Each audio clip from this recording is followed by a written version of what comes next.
It's the day of our River Cottage summer barbecue, but this time there's a big difference. No meat or fish. Red onions.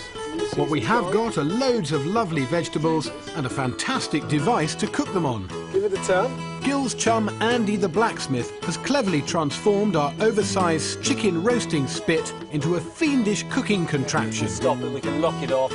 Yeah. At one end are 8 giant kebab skewers and at the other a rotating basket. It's a kind of tumble roast. Yeah, it's a kind of tombola of the veg world. A tombola roast is even better than a tumble roast.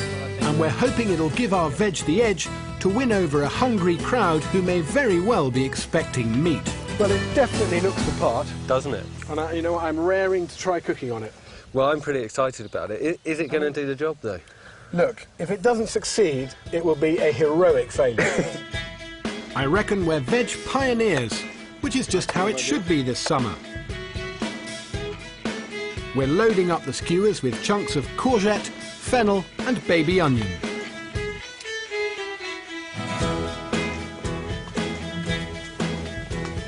When we put them on, I think that one is finished. Looks good to me. Nice. We're in business. We are. The guests may be hoping for spit roast meat, but Gil and I are planning something much more original.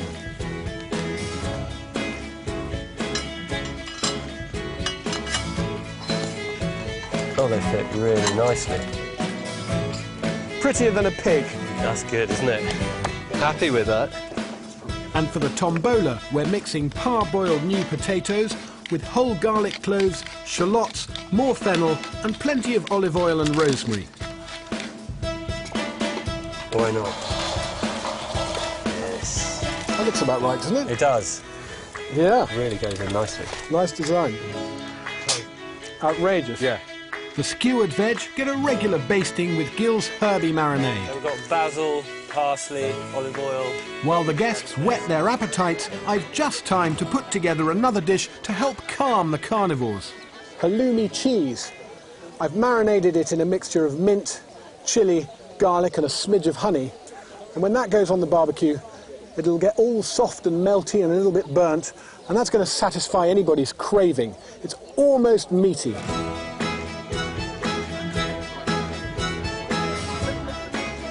When the tumbled spuds and fennel skewers are done almost to a turn, the halloumi kebabs go on the barbie. It's all looking good and we're ready to dish up. There we are. That's brilliant. Right. Flame grilling has given the veg caramelised edges and a lovely hint of wood smoke. Nice. Absolutely great. Yeah, yeah. You know what I mean? A sprinkle of fresh herbs, a trickle of oil and it's ready to serve. That looks absolutely stunning. It does look nice. Along with some homemade flatbreads, my samphire tart, halloumi kebabs and of course those tumble roasted spuds. Absolutely beautiful. The most unusual way of cooking spuds. I've rarely seen potatoes look more tempting. Let's get them on. Yes, please. There you go.